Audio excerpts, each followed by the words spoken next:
Hey guys, this is Prakash from Tech Pirates, and in this video I'm going to show you guys the top 5 phones you can buy under 10,000 rupees.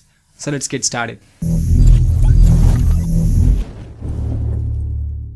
So the 10,000 rupees is gonna be a super hot category, especially in India, because the people around me are looking for a phone that has to fulfill their needs and has to be under their budget. So that's why I'm making this video, the 5 phones you can buy under super hot category. So these are going to be the best bang for the buck smartphones of 2015.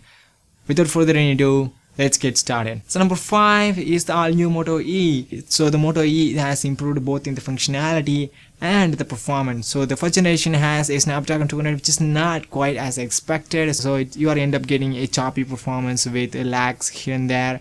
So the second generation Moto E is powered by Snapdragon 410. It's handling the Android 5.0 lollipop as you'd expect. So there is no problem with the performance anymore on the new Moto E. But one of the major complaints on the new design of the Motorola Moto E second generation is the front-facing speaker. They ditched the stereo front-facing speakers to make it a mono speaker. It is still front-facing but not that stereo effect. So I don't know why they did this, but they did, and that isn't going to be a deal breaker for the new Moto E because already a lot of people are buying this phone like crazy. If you are upgrading from the Moto E first generation and if you still want the Motorola branding, then the Moto E2 is a pretty solid choice. So let's move on to the next one. The number 4 is the Alcatel OneTouch Flash. In fact, I did a whole review of that phone. I'll leave a link below the description. You can go and watch that video. So put it simply, the Mali 450 inside of it, paired with the 8-core MediaTek processor and a 3200 mAh battery, gives an unbelievable gaming performance. And this, I would characterize this device as a gaming device, is because of the performance that you're going to get. So one of the major complaints on this phone that I've talked in the full review is the software on the thing is terrible. I've used it for a week, I believe, but I was not happy with that software. And the 13 megapixel camera on the thing is so the number 13 megapixel is not necessarily transfer into better image quality. So there you have it, the Alcatel OneTouch Flash. Buy that device as a primary gaming device or the best battery device. You are still going to get the same kind of battery performance with the Redmi Note 4G, but you can't quite get that performance as you expect. So Alcatel OneTouch Flash is a solid deal. It's a pretty solid deal, and I explained in the full review. Watch that video to see more information about that, and it's a pretty solid deal. Well, I have picked 2 phones in the number 3 spot. So those are the Lenovo A6000 and the Redmi 2. So in terms of specs, those 2 phones have very similar specs. They are both powered by Snapdragon 400 and are paired with 1 GB of RAM and the same good camera.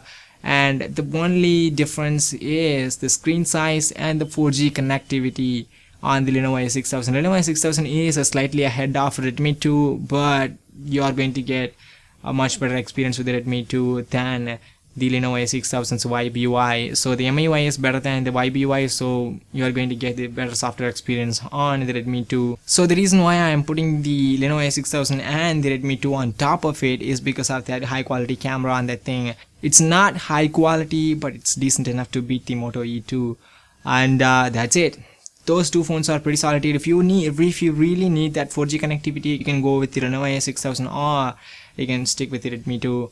Or if you already bought the Redmi 2, it's a really solid deal. Let's move on to the next one. At the number 2 spot is the Asus Zenfone 5. The reason why I'm choosing this phone is to get that premium experience. That's something that you won't be able to get on the budget devices. Even the devices that I've talked before, you're not going to get that premium kind of experience on those phones. So the Asus Zenfone 5 is a very solid deal, and this is going to give you a much better experience in terms of build quality, and the usability and the touch response is pretty amazing. It's powered by a dual core Intel Atom processor with hyper-threading enabled. It's not going to beat the Alcatel OneTouch Flash in terms of performance goes.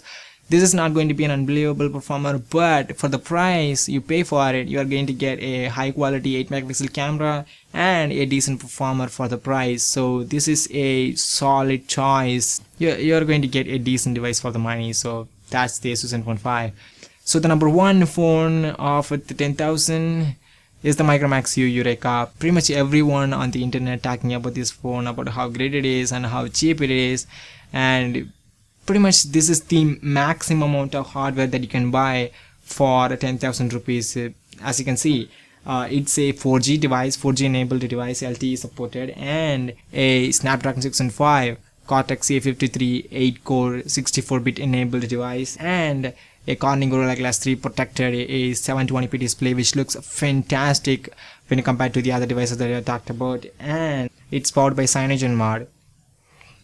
And a really high quality Sony Exmor R13 megapixel camera which takes stellar photos. This thing is built like a tank, and this has all the things that you need on your smartphone for far less money. You have pretty much no reason to skip this phone. The Yu Yureka is the best bang for the buck smartphone of 2015. So that's it. That's the end of the top 5 video of me, and this is my first top 5 video in this YouTube channel. So like this video if you enjoyed it. So share this video to your friends who are looking for a new phone, and subscribe to support this channel to see much more videos like this, and there is a lot to come.